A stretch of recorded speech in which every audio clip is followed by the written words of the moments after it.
Brooke, do you want to remind us what you were being held accountable to this week? We talked about it last week on last week's call. So my business page had been deleted, like it permanently closed.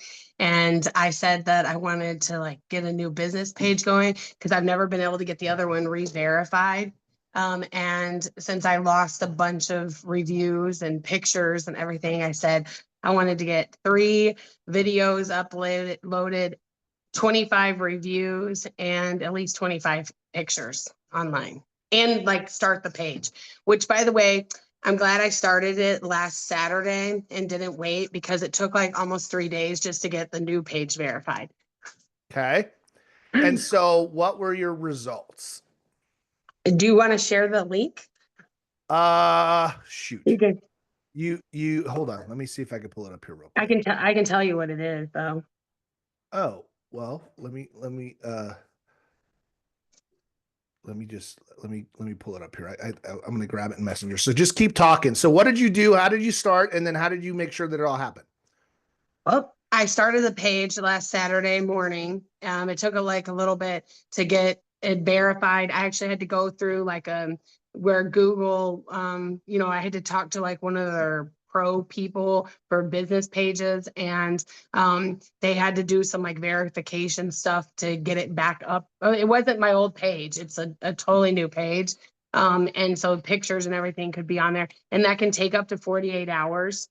So, but I have, do you want me to tell them what is on there? Well, I just pulled it up. So I see 33 5-star reviews. That's pretty great. I see photos here. And on my thing, it says there's almost 300 pictures. Wow. So where did they pull them from, or did you just upload them all? I just uploaded them all. You just went. They're like, it's various listings of mine. They're like the videos. The videos for some reason don't have their sound, Okay. but yeah, they're just old listing photos of mine. There's various ones. Some of them are like award pictures. Uh-huh. Okay. Yeah, the videos don't have sound, but I don't know. It's probably a copyright thing. Possibly if you're playing music. Yeah. Yeah. Yeah. Yeah. Awesome. Good job. Thanks for holding me to it. So what'd you learn from that? Well, for one, it doesn't take as long as you keep thinking it's going to take to do stuff. And I mean, well, just do it. Like, what are you waiting for? We get And I bought that book thing. Hold on, I got it right here. This book. Yeah, let them. So, yeah. Yes. Yes, but I just, somebody told me back in November that they said they met probably like 18 different agents, and I was one of the agents that they met. They didn't like meet with them to interview them. They met them, at different open houses and stuff. Mhm. And they were thinking about using me. They had met me at an open house, and they said that they looked me up, and I had like nothing on Google, nothing. They almost didn't use me. And I mean, they're like a younger couple in their 20s, and they're like, we're so glad we didn't worry about the fact that you didn't have like a digital footprint, and we just went ahead and used you. And it was kind of a wake-up call. But here it was March, and I still hadn't done it, even though that was in like November that they told me that. So I just appreciate you challenging me to do it. This is vitally important here. I hope everyone Yeah. is hearing this. Look, guys, listen. Whether like it's what you do or not, your clients are Googling your asses. Mm-hmm. And Google yourself and see what shows up. And the thing is that would you hire you based on what shows up? What's your digital footprint? Mm-hmm. How are you showing up online? Everyone that's meeting you, if you hand somebody a card, if you're handing me like right now, especially anybody that's coming in and when's the last time you went somewhere new without looking up their reviews? When's the last time you risked a night out with your spouse, partner, significant other where you're going to spend $80, $100 and just kind of like, I hope it's good? Or do you whip out your phone and do what? You look. And you're wanting somebody that you meet at a checkout line, that you talk a little bit about what you do, what they do, and you do this, this, and that, and then you hand them a card, and you think they're just going to be like, I think that was great. Like, that was a really good interaction for 5 seconds. Like, I think I'm going to trust them with the largest asset I've ever had. Or do you think they might go back to wherever, and if they're like, hey, that was a really good interaction, let me kind of see how they show up, and then they look. Whether they go on Facebook, Instagram, TikTok, Google, they're looking at your footprint, right?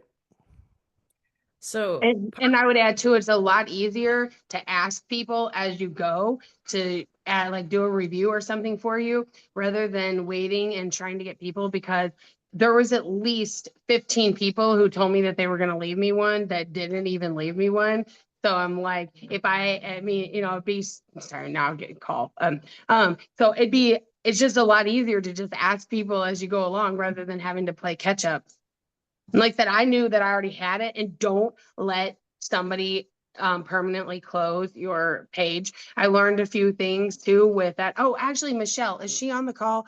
Michelle, thank you so much for sending me that video too. She was so nice and sent me like a video because she knew that I was doing this, and she happened to send it to me while I was working on it last week. But it's some like the big things are, don't just like do your page and leave it and don't mess with it, because I probably could have prevented my page getting permanently closed if I was interacting with it on a regular basis.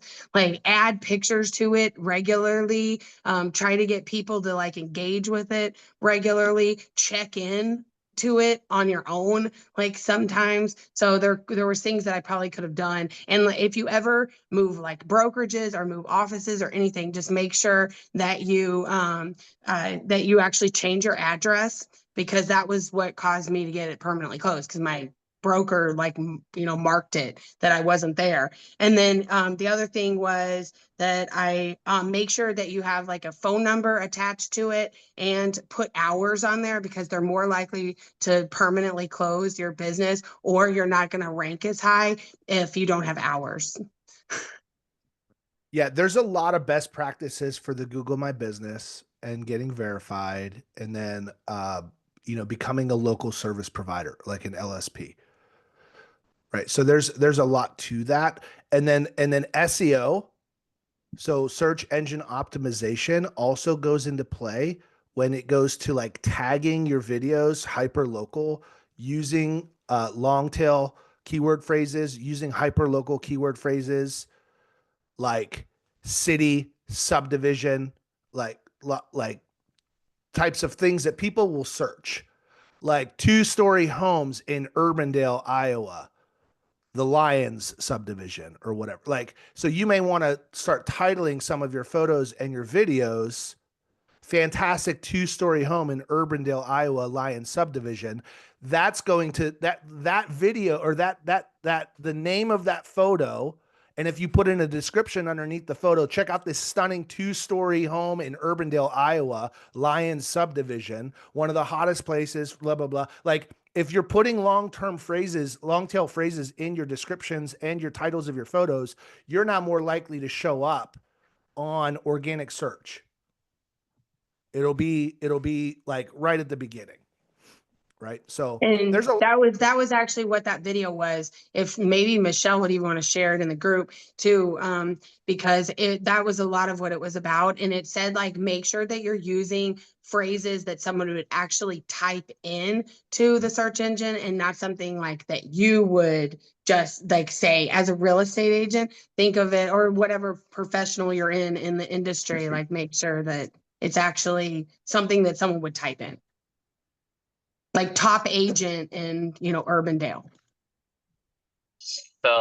So I've been working on SEO for like this has been like my main priority for my business, and I got my Google suspended and all that. But what I end up doing is whatever I use for social media is I actually copy and paste that into my Google business profile. So if you make a video, it's highly recommended you take that video and you put it in your Google profile because of the SEO Yep. uh, optimizations and stuff like that. So just use your Google profile as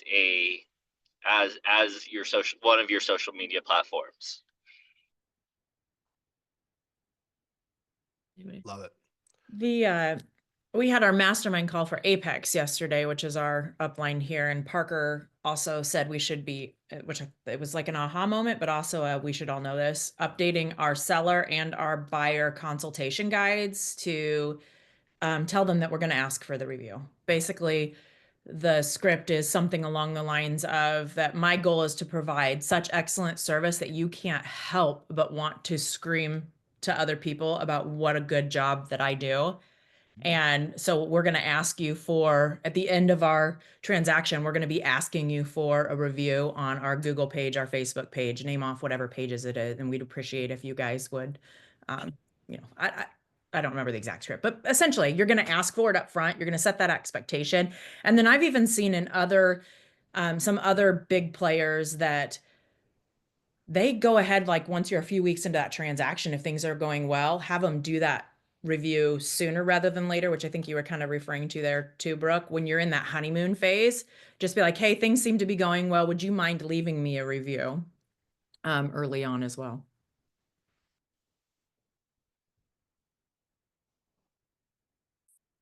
Great job. Great work.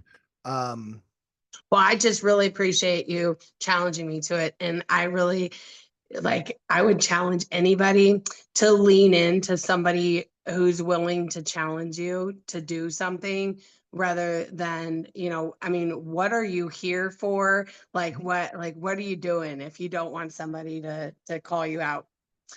Yeah. Look, we talk about it in the Friend Connect program, right? There are four key outreach points in the Friend Connect program. It's calls, texts, handwritten notes, and social media engagement emails, or like newsletters, right? And invariably, everyone that I work with, the one part that they don't want to do or they just keep avoiding is the handwritten notes because it just takes too long. And I'm like, when's the last time you timed it? Well, I didn't. And I'm like, cool. How many people do you have in your program? About 250. Well, 250 divided by 13 is only like 20. It's like 23. And so, I mean, just the other day, I wrote 10 handwritten notes and I had my timer on and they were very like thought out and like more than one liners. They were like 4 or 5 sentences each on the notes, very personal. It took 27 minutes to write 10. That's it. So if you've got 23, guess how long it takes? It'll take an hour.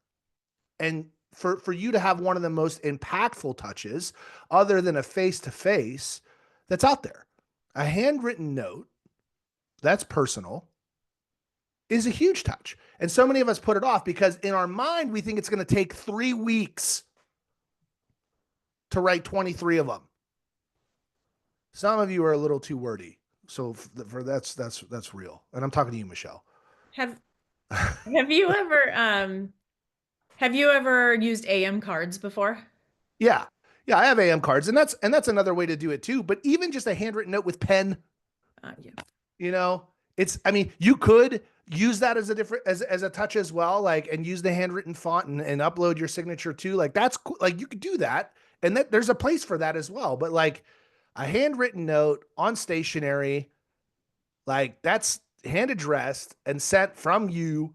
It's like, when's the last time you received a handwritten note from anyone? And when you did, what did that feel like? A handwritten note feels good. It just feels good when you get it done and you send it out. In a day and time where people don't even want to call you because it's too much effort to actually dial and talk to you, they're like, why would you not just text me?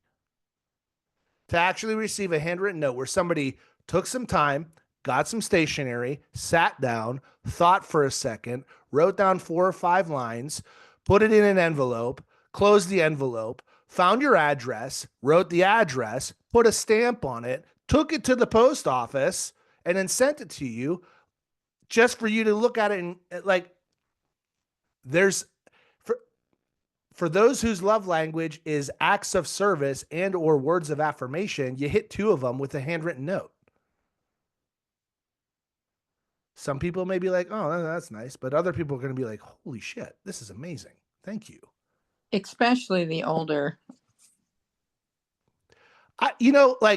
Sure. Yeah. Because I mean, maybe that could be, it could be a generational thing as far as like, that was more common then and it's not common. So now getting one kind of feels really good because it feels like, you know, the past or growing up. But even I would say even I keep wanting to put myself in the younger generation. I got to remember I'm not any longer.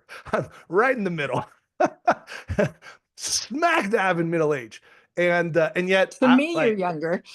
fair. I'll take it. I'll take it as long as I can. I do like when I get one. I'm like I save them.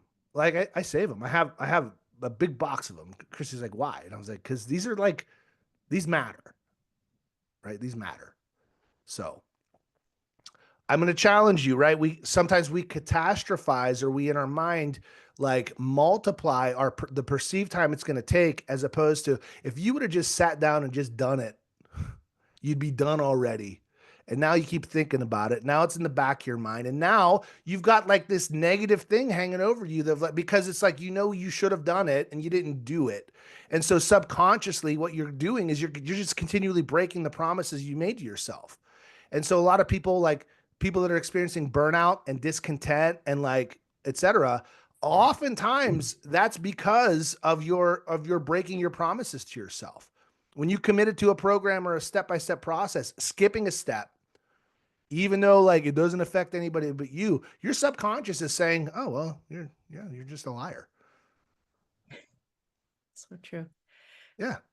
It is. And I think it's just doing it sometimes gets it out of the back of your mind because you're constantly thinking about it till you do it. And once you do it, then it's like less mental baggage that you're carrying around. Your confidence in your self-worth is simply about creating a stack of undeniable little wins. Making your bed, planning your meals for the day, getting up, moving your body, or whatever it is you promise yourself by just doing it, whether you felt like it or not. That's where you start to create like satisfaction, self-worth, confidence, right? Like all of that well-being comes from keeping your promises, showing up and doing the things that you said you would, regardless of how you feel. I know we're a little bit over time. I appreciate you guys. It's Friday. I'm gonna challenge you. What is it that you've been putting off because you thought it's gonna take forever, but you're 33 reviews away from just getting started. 33 5-star reviews and 375 photos and videos with no sound. Just Very motivating. Just get started. Just start. Start for the love of all things holy. Start. Go. Now go. Go start. Go. Have an amazing week, guys, and weekend. We'll see ya. Bye.